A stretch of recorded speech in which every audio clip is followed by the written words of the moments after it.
ಒಂದು ಕೆಂಪೇಗೌಡರ ಕುಲಸ್ಥರು ಇವತ್ತು ನಮ್ಗೆಲ್ರಿಗೂ ಮುಖ್ಯಮಂತ್ರಿಗಳಾಗಿರೋದ್ರಿಂದ ಖಂಡಿತವಾಗ್ಲೂ ಹೆಚ್ಚಿನ ಒಂದು ಒತ್ತು ಕೊಟ್ಟು ಬೆಂಗಳೂರಿಗೆ ಏನು ಈಗ ಕೆಂಪೇಗೌಡರು ಅಭಿವೃದ್ಧಿ ಮಾಡಿದ್ರು ಅದೇ ರೀತಿ ಈ ಒಂಥರ ಮರಿ ಕೆಂಪೇಗೌಡರು ನಮ್ಮ ಡಿ ಕೆ ಶಿವಕುಮಾರಣ್ಣವರು ಕೂಡ ಒಳ್ಳೆ ಅಭಿವೃದ್ಧಿ ಮಾಡ್ತಾರೆ ಅನ್ನೋ ಒಂದು ನಂಬಿಕೆನೂ ಇದೆ.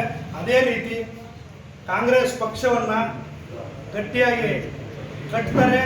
ಮುಂಬರುವಂಥ 2028ಕ್ಕೆ ಖಂಡಿತವಾಗ್ಲೂ ನಮ್ಮ ಕಾಂಗ್ರೆಸ್ ಸರ್ಕಾರನ ಮತ್ತೆ ಅಧಿಕಾರಕ್ಕೆ ತರ್ತಾರೆ ಅನ್ನೋ ಮಾತನ್ನು ಹೇಳಕ್ಕೆ ಇಷ್ಟಪಡ್ತೀನಿ. ಈಗ ತಮಗೆಲ್ಲ ತಿಳಿದಿರುವಂತೆ ಈಗ ಕಾಂಗ್ರೆಸ್ ಪಕ್ಷದಲ್ಲಿ ನಾವು ಕಷ್ಟಪಟ್ಟು ಪಕ್ಷನೇ ನನ್ನ ತಾಯಿ, ಪಕ್ಷನೇ ನನ್ನ ದೇವರು ಅಂತ ಯಾರು ನಂಬಿರ್ತಾರೋ ಅವರಿಗೆ ಪಕ್ಷ ಖಂಡಿತವಾಗ್ಲೂ ಸ್ಥಾನಮಾನಗಳನ್ನ ಕೊಡ್ತದೆ. ನಾವೆಲ್ಲ ಒಂದು ತಾಳ್ಮೆಗೆಡೋದು ಬೇಡ. ಈಗ ಮೋಸ್ಟ್ಲಿ ಇತ್ತೀಚಿನ ದಿನಗಳಲ್ಲಿ ಮೊನ್ನೆ ನಾನು ವಿಡಿಯೋಗಳು ಕೂಡ ನೋಡಿದೆ. ಪುಟ್ಟವಂಜನಪ್ಪನವರು ತಾಳ್ಮೆಗೆಡೋದು ಬೇಡ. ಮುಂದಿನ ದಿನಗಳಲ್ಲಿ ಖಂಡಿತವಾಗ್ಲೂ ನೀವು ಪಕ್ಷದ ಹಿಂದೆ ಕೂಡ ನೀವು ದುಡುಕಿ ಪಕ್ಷಕ್ಕೆ 2 ಸಾರಿ ವಿರೋಧವಾಗಿ ನೀವು ಕೆಲಸ ಮಾಡಿದ್ರಿ. ಇನ್ನು ಮುಂದೆ ನೀವು ಪಕ್ಷಕ್ಕೆ ವಿರೋಧವಾಗಿ ಕೆಲಸ ಮಾಡೋದು ಬೇಡ. ಈಗಾಗಲೇ ನೀವೇ ಡೈರೆಕ್ಟಾಗಿ ಹೇಳ್ತಿದ್ದೀರಿ ಪುಟ್ಟವಂಜನಪ್ಪ ವರ್ಸಸ್ JDS ಅಂತ. ಅಂದರೆ ಪುಟ್ಟವಂಜನಪ್ಪ ಇಂಡಿಪೆಂಡೆಂಟ್ ಅಂತ ನೀವು ಹೇಳ್ಕೊಳ್ತಿದ್ದೀರಿ. ಇಂಡಿಪೆಂಡೆಂಟ್ ಅನ್ನೋ ಮತ್ತು ನೀವು ಈಗಾಗಲೇ ಡಿಕ್ಲೇರ್ ಮಾಡ್ಕೊಳ್ತಾ ಇದ್ದೀರಿ. ದಯವಿಟ್ಟು ಹೇಳ್ತಾ ಇದ್ದೀನಿ, ಎಲ್ರಿಗೂ ಕಾಂಗ್ರೆಸ್ ಪಕ್ಷದಲ್ಲಿರುವಂಥ ನಿಮ್ಮಲ್ಲೂ ಕೆಲವರು ಮುಖಂಡರು ನಿಮ್ಮ ಜೊತೆಲಿದ್ದಾರೆ. ಅವ್ರಿಗೆಲ್ರಿಗೂ ಕೂಡ ಮುಜುಗರಕ್ಕೀಡು ಮಾಡಬೇಡ್ರಿ. ಕಾಂಗ್ರೆಸ್ ಪಕ್ಷನ ಮುಜುಗರಕ್ಕೀಡು ಮಾಡ್ತಿದ್ದೀರಿ ತಾವು ಅನ್ನೋ ಒಂದು ಮಾತನ್ನು ಹೇಳಕ್ಕೆ ಇಷ್ಟಪಡ್ತೀನಿ. ತಾವು ಹಿಂದೆ 2023ರಲ್ಲಿ 2018ರಲ್ಲಿ ಎರಡರಲ್ಲೂ ಕೂಡ ತಾವು ಕಾಂಗ್ರೆಸ್ಗೆ ವಿರೋಧವಾಗಿ ಕೆಲಸ ಮಾಡಿದ್ರಿ. ಈಗಲೂ ಕಾಂಗ್ರೆಸ್ಗೆ ವಿರೋಧವಾಗಿ ಕೆಲಸ ಮಾಡಕ್ಕೆ ಹೊರಟಿದ್ದೀರಿ. ನೀವು ಮುಂಬರುವಂಥ ಚುನಾವಣೆಗಳಿದ್ದಾವೆ. ನೀವೇನು ಮಾಡ್ತೀರಾ? ಚುನಾವಣೆ ಹತ್ರ ಬರ್ತಾ ಇದ್ದಂಗೆನೆ ನಾನು ಕಾಂಗ್ರೆಸ್ ಅಂತ ಜನಗಳಲ್ಲೆಲ್ಲ ಕನ್ಫ್ಯೂಸ್ ಮಾಡಿ ಕಾಂಗ್ರೆಸ್ನ ಹೊಡೆಯೋ ಕೆಲಸ ಮಾಡ್ತಿದ್ದೀರಿ. ಇರಲಿ, ನೀವು ಕಾಂಗ್ರೆಸ್ನ ಹೊಡೆಯೋ ಕೆಲಸ ದಯವಿಟ್ಟು ಮಾಡಕ್ಕೆ ಹೋಗಬೇಡಿ. ಏನೇ ಇದ್ರು ನಮ್ಗೆ ಹೈಕಮಾಂಡ್ ಇದೆ, ಅವ್ರು ತೀರ್ಮಾನ ತಗೋತಾರೆ. ನೀವು ಕೂಡ ಪಕ್ಷಕ್ಕೆ ದುಡಿತಾ ಇದ್ದೀರಿ, ದುಡೀರಿ. ನಾನು ಪಕ್ಷಕ್ಕೆ ದುಡಿತಾ ಇದ್ದೀನಿ. ಗೊತ್ತಿಲ್ಲ ನೀವು ಪಕ್ಷಕ್ಕೆ ದುಡಿತಾ ಇದ್ದೀನಿ ಅಂತ ಹೇಳ್ತೀರಿ. ಅದು ಯಾವಾಗ ನೀವು ಪಕ್ಷದಲ್ಲಿ ಇರ್ತೀರೋ ಯಾವಾಗ ಇರಲ್ವೋ ಅದು ನಿಮಗೆ ಗೊತ್ತಿರಬೇಕು. ಈಗ ನೋಡಿ, ಮೊನ್ನೆಯಿಂದ ಗೊತ್ತಿಲ್ಲ ನಿಮ್ಗೆ ಏನಾಗಿದೆ ಅಂತ. ನಾನು ಇಂಡಿಪೆಂಡೆಂಟ್ ಆಗಿ ಕಂಟೆಸ್ಟ್ ಮಾಡ್ತೀನಿ. ಇಂಡಿಪೆಂಡೆಂಟ್ ವರ್ಸಸ್ JDS ಅಂತ ಇದ್ದೀನಿ. ಪುಟ್ಟವಂಜನಪ್ಪ ವರ್ಸಸ್ JDS ರವಿಕುಮಾರ್ ಅಂತೀರಿ. ಕಾಂಗ್ರೆಸ್ ಅನ್ಲಿಲ್ಲ ನೀವು. ಅಂದ್ರೆ ನಿಮ್ಮ ಉದ್ದೇಶ ನಿಮ್ಗೆ ಕಾಂಗ್ರೆಸ್ ಅಲ್ಲಿ ಟಿಕೆಟ್ ಬರಲ್ಲ ಅಂತ ತಾವು ತೀರ್ಮಾನ ಮಾಡ್ಕೊಂಡ್ಬಿಟ್ಟಿದ್ದೀರಾ. ಗೊತ್ತಾಗ್ತಾ ಇಲ್ಲ ನಮ್ಗೆ ಏನು ಅಂತ. ನಾವಂತೂ ಕಾಂಗ್ರೆಸ್ ಅಂತಂದ್ರೆ ನಾವೆಲ್ಲರೂ ಒಗ್ಗಟ್ಟು ಅಂತ ತಿಳ್ಕೊಂಡು ಹೋಗ್ತಾ ಇದ್ದೀವಿ. ಒಬ್ಬ ಕಾಂಗ್ರೆಸ್ ಮುಖಂಡನಿಗೆ ಕಾರ್ಯಕರ್ತನಿಗೆ ತೊಂದರೆ ಆದರೆ ಮೊದಲನೇ ಪ್ರಜೆಯಾಗಿ ನಾನು ಅಲ್ಲಿರಬೇಕು, ಇದ್ದೀನಿ, ಮುಂದೆ ಕೂಡ ಇರ್ತೀನಿ. ಹಿಂದೆ ತಮಗೆಲ್ಲ ಗೊತ್ತಿದ್ದಂತೆ ಒಂದೇ ಒಂದು ಇನ್ಸಿಡೆಂಟ್ ಏನಪ್ಪ ಅಂತಂದ್ರೆ, ಕಾಂಗ್ರೆಸ್ ಪಕ್ಷದ ಒಂದೇ ಒಂದು ಬ್ಯಾನರ್ ಕಿತ್ತಿದ್ದಾರೆ ಅಂತಂದಿದ್ದಕ್ಕೋಸ್ಕರ ನಮಗೆ ನೋವಾಗಿದ್ದಕ್ಕೋಸ್ಕರ ಕಾಂಗ್ರೆಸ್ ಪಕ್ಷಕ್ಕೋಸ್ಕರ ಏನೆಲ್ಲ ಕೆಲಸಗಳು ಏನೇ ಒಂದು ತ್ಯಾಗಕ್ಕೂ ಸಿದ್ಧ ಅನ್ನೋ ಮಾತನ್ನು ಈ ಸಂದರ್ಭದಲ್ಲಿ ಹೇಳಕ್ಕೆ ನಾನಾಗ್ಲಿ ನೀವಾಗ್ಲಿ ವ್ಯಕ್ತಿಗತವಾಗಿ ಯಾರು ವ್ಯಕ್ತಿ ಪೂಜೆ ಮಾಡೋದು ಬೇಡ. ಕಾಂಗ್ರೆಸ್ ಪಕ್ಷ ಅಂದ್ರೆ ಪಕ್ಷದ ಪೂಜೆ ಮಾಡೋಣ. ಹೈಕಮಾಂಡ್ ಏನ್ ತೀರ್ಮಾನ ತಗೊಳ್ಳೋದಕ್ಕೆಲ್ಲ ಬದ್ಧವಾಗಿ ನಾವೆಲ್ಲರೂ ಕೆಲಸ ಮಾಡಬೇಕು, ಕೆಲಸ ಮಾಡೋಣ. ಈ ಹಿಂದೆ 2 ಸಾರಿ ದುಡುಕಿದ್ದೀರಾ, ಮತ್ತೆ ತಾವು ದುಡುಕ್ಬೇಡ್ರಿ. ಹಾಗೆ ನೀವೇನಾದ್ರು ಮತ್ತೆ ದುಡ್ಕೋ ಕೆಲಸ ಮಾಡಿದ್ರೆ ಪಕ್ಷ ನಿಮ್ಗೆ ಏನು ಮತ್ತೆ ಅದನ್ನ ಸೂಕ್ತವಾದ ಕ್ರಮ ಕೈಗೊಳ್ತಾರೆ. ಅದಕ್ಕೆ ಹೇಳ್ತಿದ್ದೀನಿ, ಮಾತಾಡುವಾಗ ಮೈ ಮೇಲೆ ಪ್ರಜ್ಞೆ ಇದ್ದು ಎಚ್ಚರಿಕೆಯಿಂದ ಮಾತಾಡೋದು ಕಲ್ತ್ಕೊಳ್ರಿ.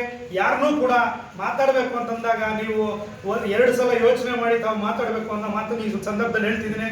ನಾವು ಬಹಳ ಗೌರವ ಕೊಡ್ತಿದ್ದೀವಿ. ಕಾಂಗ್ರೆಸ್ ಕಾರ್ಯಕರ್ತರು ಒಂದು ಸಣ್ಣ ಹುಡುಗ ಇರಲಿ ದೊಡ್ಡವರು ಇರಲಿ ಅವರೆಲ್ಲರೂ ಅಷ್ಟೇ ನಮ್ಮ ಅಣ್ಣ ತಮ್ಮಂದಿರುಗಳ ಥರ ನಾವು ಟ್ರೀಟ್ ಮಾಡ್ತಿದ್ದೀವಿ. ತಾವು ಕೂಡ ಅದೇ ರೀತಿ ಟ್ರೀಟ್ ಮಾಡಬೇಕು. ಕಾಂಗ್ರೆಸ್ ಪಕ್ಷದಲ್ಲಿ ಇದ್ರೆ, ಇಲ್ಲ ಅಂತಂದ್ರೆ ನೀವು ಓಪನ್ ಆಗಿ ಡಿಸೈಡ್ ಮಾಡಿಕೊಂಡು ಎದುರು ಬಂದು ತಾವು ಹೋರಾಟ ನಡೆಸ್ರಿ. ಒಳಗಡೆ ಒಂದು ಹೊರಗಡೆ ಒಂದು ಕೆಲಸ ಬೇಡ.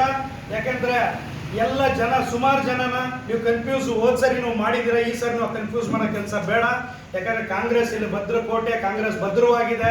ಖಂಡಿತವಾಗ್ಲೂ ನಾವೆಲ್ಲ ಕಾಂಗ್ರೆಸ್ ಒಗ್ಗಟ್ಟಾಗಿ ಇರೋಣ. ಈಗಾಗಲೇ ತಮ್ಗೆ ಗೊತ್ತಿದ್ದಂತೆ ಅವ್ರಿಗೇನು ಅಂತಂದ್ರೆ ನನಗೆ BLA 1 ಆಯ್ಕೆ ಮಾಡಿದ್ದಾರೆ ನಮ್ಮ ಡಿ ಕೆ ಶಿವಕುಮಾರ್ ಅಣ್ಣವರು, ಇವಾಗ ಮುಖ್ಯಮಂತ್ರಿಗಳು. ಅದೇ ರೀತಿ ನಮ್ಮ KPCC ಅಧ್ಯಕ್ಷರಾದ ಹರಿಪ್ರಸಾದ್ ಅಣ್ಣವರು ಇವತ್ತು ಅಫಿಷಿಯಲ್ ಆಗಿ ಲೆಟರ್ ಬರೆದು DC ಅವರಿಗೆ ಕಳಿಸಿ DC ಅವರು ಇವತ್ತು ಅದನ್ನು ಅಧಿಕೃತವಾಗಿ ಆರ್ಡರ್ ಮಾಡಿದ್ದಾರೆ. ಏನಪ್ಪ ಅದು ಅಂತಂದ್ರೆ BLA 1 ನನ್ನನ್ನು ಸೆಲೆಕ್ಟ್ ಮಾಡಿದ್ದಾರೆ. ಮುಂಬರುವಂಥ ಯಾವುದೇ ಚುನಾವಣೆಗಳಿದ್ರೂ ಕೂಡ ಗ್ರಾಮ ಪಂಚಾಯತಿ, ನಗರಸಭೆ, ಜಿಲ್ಲಾ ಪಂಚಾಯತ್, ತಾಲೂಕ್ ಪಂಚಾಯತ್ ಮತ್ತೆ ಅಸೆಂಬ್ಲಿ ಎಲೆಕ್ಷನ್ಸ್ ಎಲ್ಲ ಎಲೆಕ್ಷನ್ಗಳಿಗೂ ಕೂಡ BLA ನೀನೇ ಅಂದ್ಬಿಟ್ಟು ನಾನು ಸೆಲೆಕ್ಟ್ ಮಾಡಿ BLA 2ಗಳು ಅಂದ್ರೆ 244 ಜನ BLA 2ಗಳನ್ನ ಆಯ್ಕೆ ಮಾಡೋಕ್ಕೆ ರೈಟ್ಸ್ಗೂ ಕೂಡ ಕೊಟ್ಟಿರ್ತಾರೆ. ನಾವು ಈಗಾಗಲೇ BLA 2ಗಳನ್ನ 244 ಜನನ ಸೆಲೆಕ್ಟ್ ಮಾಡಿ ಡಿ ಸಿ ಅವ್ರಿಗೆ ಕಳಿಸಿ ಪಕ್ಷದಿಂದ ಅದನ್ನು ಅಪ್ರೂವಲ್ ಕೂಡ ಮಾಡಿಸಿದ್ವಿ. ಡಿ ಸಿ ಅವರು ಕೂಡ ಅಪ್ರೂವಲ್ ಮಾಡಿರ್ತಾರೆ. ಕಳೆದ 2 ದಿನಗಳ ಹಿಂದೆ ಅದಕ್ಕೆ ಡಿ ಸಿ ಮತ್ತು ತಹಸೀಲ್ದಾರ್ ನೇತೃತ್ವದಲ್ಲಿ ಒಂದು ಟ್ರೈನಿಂಗ್ ಮೀಟಿಂಗ್ ಕೂಡ ತಗೊಂಡಿದ್ರು. ನಾವೆಲ್ಲರೂ ಕೂಡ ಅದ್ರಲ್ಲಿ ಭಾಗಿಯಾಗಿದ್ವಿ.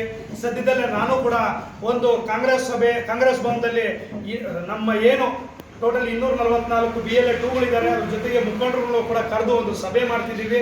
ಸದ್ಯದಲ್ಲೇ ಯಾರು ಕೂಡ ಗೊಂದಲಕ್ಕೊಳಗಾಗೋದು ಬೇಡ. ಕಾಂಗ್ರೆಸ್ ಪಕ್ಷ ಭದ್ರವಾಗಿದೆ. ಕಾಂಗ್ರೆಸ್ ಪಕ್ಷದ ಏನೇ ಒಂದು ಚುನಾವಣೆಗಳಿರಲಿ, ಏನೇ ಒಂದು ಕೆಲಸ ಕಾರ್ಯಗಳಿರಲಿ, ನಾನು ಶತಸಿದ್ಧವಾಗಿ ನಿಮ್ಮೊಟ್ಟಿಗೆ ಕೆಲಸ ಮಾಡ್ತೀನಿ. ಕಾಂಗ್ರೆಸ್ ಪಕ್ಷವನ್ನ ಏನು ಇಲ್ಲಿ ಸ್ಥಳೀಯ ಚುನಾವಣೆಗಳಿಂದ ಅಧಿಕಾರಕ್ಕೆ ತರೋದಕ್ಕೆ ಏನೆಲ್ಲ ಶಕ್ತಿ ಮೀರಿ ಕೆಲಸ ಮಾಡಬೇಕು, ನಾವೆಲ್ಲರೂ ಒಟ್ಟುಗೂಡಿ ಕೆಲಸ ಮಾಡೋಣ. ನಮ್ಮೊಟ್ಟಿಗೆ ಯಾರೇ ಹೋರಾದಾದ್ರೂ ಸ್ವಾಗತ ಕೋರೋಣ. ನಮಗೆ ಬಂದು ಜೊತೆ ನಿಂತ್ಕೊಂಡು ಕತ್ಕುಯ್ಯೋ ಕೆಲಸ ಮಾಡೋದು ಬೇಡ, ಒಳಗೊಂದು ಹೊರಗೊಂದು ಬೇಡ ಅನ್ನೋ ಮಾತನ್ನು ಹೇಳ್ತಿದ್ದೀನಿ. ಏನೇ ಇದ್ರು ನೇರ ನೋಡಿ. ತುಂಬ ಧನ್ಯವಾದಗಳು. ಈಗ ಪುಟ್ಟರಾಜನಪ್ಪನವರು ಎದುರುಗಡೆ ಹೇಳಿದ್ದಾರೆ, ಅದೇ ಧನ್ಯವಾದಗಳು. ಅದೇ ರೀತಿ ಮುಂಬರುವಂಥ ದಿನಗಳಲ್ಲೂ ಕೂಡ ನಮ್ಮ ಕಾಂಗ್ರೆಸ್ ನಾಯಕರ ಮುಂದೆ ಹೇಳ್ಬೇಕು ನೀವು ಏನಂತಂದ್ರೆ, ನೋಡ್ರಿ ನನ್ನೊಟ್ಟಿಗೆ ಇಂಡಿಪೆಂಡೆಂಟ್ ಅಂತ ಇರೋರು ನಿಂತ್ಕೊಳ್ಳಿ, ಕಾಂಗ್ರೆಸ್ ಅವರೆಲ್ಲ ಆ ಕಡೆ ಹೋಗಿ ಅಂತ ಹೇಳ್ಬಿಟ್ಟು ಕೆಲಸ ಮಾಡಿದ್ರೆ ನಿಜವಾಗ್ಲೂ ನೀವು ಹೇಳಿದ್ರಲ್ಲ, ನೀವು ಗಂಡಸರೇ ಸರಿ. ಅದು ಬಿಟ್ಟು ನಾನು ಕಾಂಗ್ರೆಸ್, ನೀವು ಕಾಂಗ್ರೆಸ್, ನಾವು ಕಾಂಗ್ರೆಸ್ ಕಾಂಗ್ರೆಸ್ ಕಾಂಗ್ರೆಸ್ ಅನ್ಕೊಂಡು ಜೊತೆಲಿದ್ದು ಕೊನೆಯಲ್ಲಿ ಕತ್ಕುಯ್ಯೋ ಕೆಲಸ ಮಾಡೋದು ಬೇಡ. ಇದ್ರೆ ಒಟ್ಟಿಗೆ ಇರೋಣ. ಹೈಕಮಾಂಡ್ ಇದೆ, ತೀರ್ಮಾನ ಮಾಡುತ್ತೆ. ನಮ್ಮ ಹೈಕಮಾಂಡ್ ನಮ್ಮ ಕಾಂಗ್ರೆಸ್ ಪಕ್ಷದ ಎಲ್ಲ ಹಿರಿಯ ಮುಖಂಡರುಗಳು ಕಾರ್ಯಕರ್ತರುಗಳಿದ್ದಾರೆ ಶಿಡ್ಲಘಟ್ಟದಲ್ಲಿ, ಅವ್ರು ತೀರ್ಮಾನ ಮಾಡ್ತಾರೆ. 2028ರ ಚುನಾವಣೆಯಲ್ಲಿ ಯಾರು ಕಾಂಗ್ರೆಸ್ನ MLA ಅನ್ನೋದನ್ನ ಆಯ್ಕೆ ಮಾಡೋದು ನೀನಲ್ಲ, ನಾನಲ್ಲ, ನಮ್ಮ ಶಿಡ್ಲಘಟ್ಟ ವಿಧಾನಸಭಾ ಕ್ಷೇತ್ರದ ಮತದಾರ ದೇವರುಗಳು, ಮತದಾರ ಬಂಧುಗಳಿದ್ದಾರೆ, ಅವರು ಆಯ್ಕೆ ಮಾಡೋದು. ನಮ್ಮ ಜಿಲ್ಲೆಯ ಯಾರೇ ಒಬ್ಬ, ನಮ್ಮ ಜಿಲ್ಲೆ ಅಲ್ಲ ಇಡೀ ನಮ್ಮ ರಾಜ್ಯದ, ನಮ್ಮ ದೇಶದ ಒಬ್ಬ ಕಾಂಗ್ರೆಸ್ ಕಾರ್ಯಕರ್ತರಿಗೆ ನೋವಾದರೂ ಕೂಡ ನಾವು ಸಹಿಸುವಂಥವ್ರಲ್ಲ. ನಾವು ಇಲ್ಲೊಂದು ಪಕ್ಷ ಅಲ್ಲೊಂದು ಪಕ್ಷ ಇಲ್ಲ, ಎಲ್ಲೋದ್ರೂ ಒಂದೇ ಪಕ್ಷ. ಯಾವ ಪಕ್ಷ? ಕಾಂಗ್ರೆಸ್ ಪಕ್ಷ. ನಾವೆಲ್ಲೋದ್ರೂ ಕಾಂಗ್ರೆಸ್ ಅವರೇ. ಕಾಂಗ್ರೆಸ್ ಕಾರ್ಯಕರ್ತನಿಗೆ, ಕಾಂಗ್ರೆಸ್ ಪಕ್ಷದ ಮುಖಂಡನಿಗೆ, ಕಾಂಗ್ರೆಸ್ ಶಾಸಕನಿಗೆ, ಕಾಂಗ್ರೆಸ್ ನಾಯಕನಿಗೆ ಏನಾದ್ರು ತೊಂದರೆ ಆದರೆ ಖಂಡಿತವಾಗ್ಲೂ ನಾನೊಬ್ಬನೇ ಅಲ್ಲ, ನಾವೆಲ್ಲ ಶಿಡ್ಲಘಟ್ಟದ ಸಮಸ್ತ ಕಾರ್ಯಕರ್ತರು ಮುಖಂಡರುಗಳೆಲ್ಲ ಒಗ್ಗಟ್ಟು ಒಂದೇ ಅನ್ನೋ ಮಾತನ್ನು ಹೇಳಕ್ಕೆ ಇಷ್ಟಪಡ್ತೀನಿ. ಈಗ ನಮ್ಮ ತಾಲೂಕಿನ MLA ರವಿಕುಮಾರ್ ಅವರು ಪಕ್ಕದ ನಮ್ಮ ಜಿಲ್ಲೆಯ ಒಬ್ಬ ಶಾಸಕರು ಅಂದರೆ ಪ್ರದೀಪ್ ಈಶ್ವರ್ ಅವ್ರ ಬಗ್ಗೆ ಬಹಳ ಹಗುರವಾಗಿ ಮಾತಾಡ್ತಿದ್ರು. ಅಷ್ಟೆಲ್ಲ ಹಗುರವಾಗಿ ಮಾತಾಡೋದು ಬೇಡ, ಪರ್ಸನಲ್ ತಗೊಳ್ಳೋದು ಬೇಡ ಅನ್ನೋ ಒಂದು ಮಾತನ್ನು ಹೇಳ್ತಿದ್ದೀನಿ. ಕಾಂಗ್ರೆಸ್ ಅಂತ ಬಂದಾಗ ನಾವು ಜಿಲ್ಲೆ ಅಲ್ಲ, ಇಡೀ ದೇಶದಾದ್ಯಂತ ಕಾಂಗ್ರೆಸ್ ಅಂತಂದ್ರೆ ಒಂದೇನೆ. ಹಂಗಾಗಿ ಯಾರೇ ಒಬ್ಬ ಕಾಂಗ್ರೆಸ್ ಕಾರ್ಯಕರ್ತ ಮುಖಂಡರುಗಳ ಮೇಲೆ ಮಾತಾಡಬೇಕಾದ್ರೆ ಒಂದು ಎಚ್ಚರಿಕೆ ಇಟ್ಟು ಮಾತಾಡಬೇಕು ಅನ್ನೋ ಒಂದು ಸಂದೇಶನ ಈ ಒಂದು ಸಂದರ್ಭ ಹೇಳಕ್ಕೆ ಇಷ್ಟಪಡ್ತೀನಿ. ಈಗಾಗಲೇ ಬಹಳ ತಾವು ದುರಂಕಾರದ ಮಾತು ಹೇಳಿದ್ದೀರಿ. ನಾನೇ ಅನ್ನೋ ಮಾತು ನೀನು ಹೇಳ್ತಾ ಇದೀಯಾ, ಹಂಗಾಗಿ ಹೇಳ್ತಿದ್ದೀನಿ. ನಾನು ಅನ್ನೋ ಮಾತನ್ನ ಬಿಡಬೇಕು. ನಾವು ಅನ್ನೋದನ್ನ ಕಲಿತು ಜನ ಮತದಾರ ದೇವರುಗಳಿದ್ದಾರೆ, ಅವ್ರು ತೀರ್ಮಾನ ಮಾಡ್ತಾರೆ. ಇನ್ನು ಹೆಚ್ಚಿಗೆ ಹೇಳಕ್ ಹೋಗಲ್ಲ. ಎಲ್ರಿಗೂ ಒಳ್ಳೇದಾಗ್ಲಿ. ಇನ್ನೊಬ್ಬರಿಗೆ ಮಾತಾಡ್ಬೇಕಾದ್ರೆ, ಕಾಂಗ್ರೆಸ್ ಅವ್ರ ಬಗ್ಗೆ ಮಾತಾಡ್ಬೇಕಾದ್ರೆ ಎಚ್ಚರ ಇರಲಿ ಅಂತ ಈ ಸಂದರ್ಭದಲ್ಲಿ ಹೇಳ್ತಿದ್ದೀನಿ.